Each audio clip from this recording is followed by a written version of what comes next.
Good afternoon. The full Appropriations Committee of the United States Senate will come to order.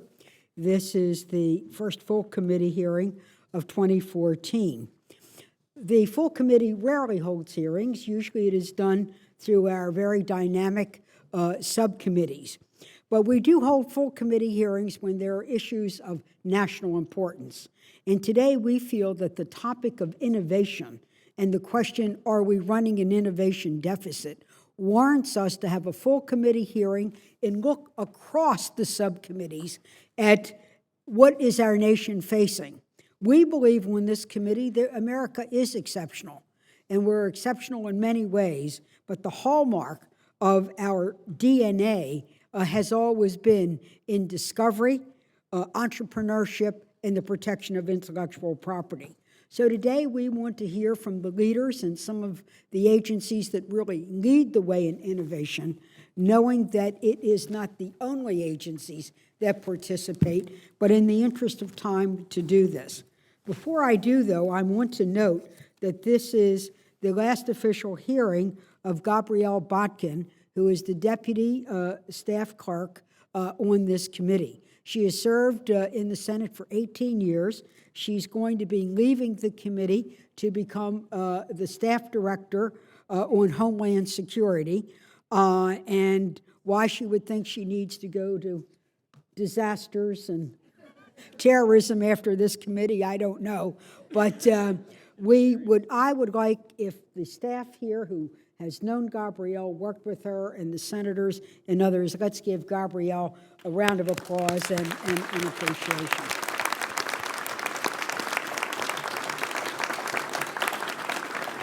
And thank you, Gabrielle. We'll be having a little celebration for you later on this week. This whole issue of innovation has always been bipartisan. It has been bipartisan with every president I've served under, and it's bipartisan on this committee. I'm going to particularly note on the other side of the aisle, Senators Shelby, Lamar Alexander, Senator Collins, Senator Blunt, all here have, in each in their own way, spoken up about innovation, and particularly in life sciences or agriculture or other opportunities that either save lives, save the planet, or helped us be more competitive.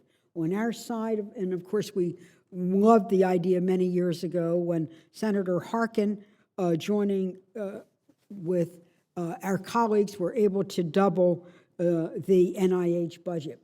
So we know that we'll be joined by Senator Harkin, Senator Durbin, who himself has a new bill, Senator Coons, who really has been a leader in innovation and applied innovation through manufacturing. So we look forward to hearing about this today.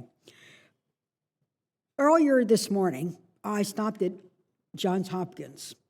It was for my annual eye checkup at the Wilmer Eye Clinic. And I wish all my members had been there, not only because of the excellent care, but I wish you would have seen the waiting room. People come from all over the world, all over the world. And you see in that waiting room some people who might be there on Medicaid, some people who might be there from Medicare, some people who just flew in from the airport. You see wardrobes that are global, and you see, though it's a global waiting room, that literally they come here for American medicine, American know-how that depends on American research. And whether it's the gifted scientists, clinicians, or even the technology used now to evaluate us or to help us, it's indeed stunning. And that's just in one area. Think about when we really would focus on innovation, what it would really mean. You see, discovery is part of our country. When President Thomas Jefferson commissioned Lewis and Clark to find the water route to the Pacific, what did he call that mission? He didn't call it a land route to measure the metrics across the rivers. He called it discovery. Discovery. Discovery is part of our nation's DNA. It's what makes America great. But to have innovation, we need to fund research and development, we need to invest in human capital, and we need to protect intellectual property. We also want to encourage entrepreneurship, where we come up with new ideas, new processes, new products to help create new jobs. We want our scientists to win the Nobel Prizes, and we want our businesses to win the market. We've seen amazing innovations from research clusters around the country, Silicon Valley, Research Triangle, the digital corridor in Baltimore to Washington. But so many incredible discoveries coming from our great, wonderful scientists have come because of federal labs, the National Institutes of Health, FDA, the Department of Energy, NASA.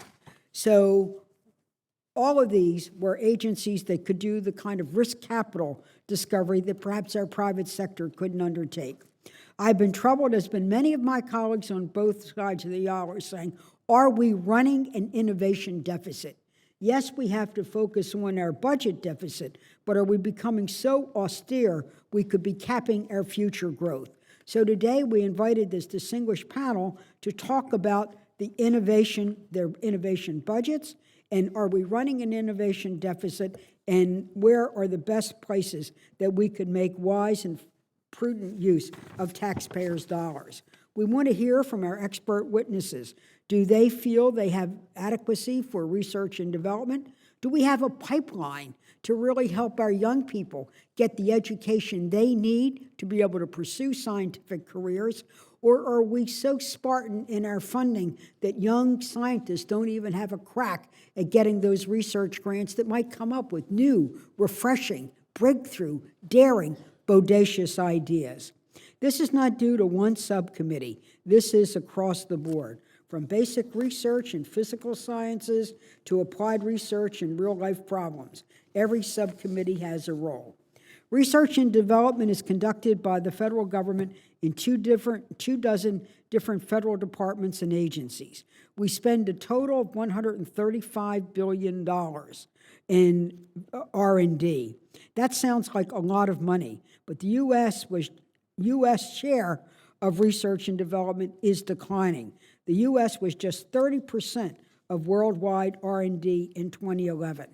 The United States was just 30% of worldwide R&D in 2011.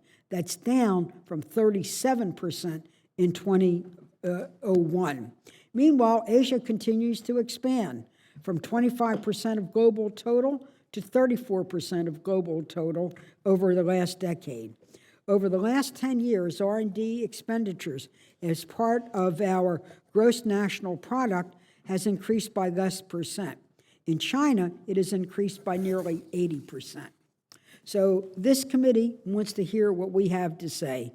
Remember, the budget deficit might not be our only deficit, but let's hear what others have to say. There will be more that I will raise and so on, but I'd now like to turn to my vice chairman, Senator Shelby, for any remarks that he might have.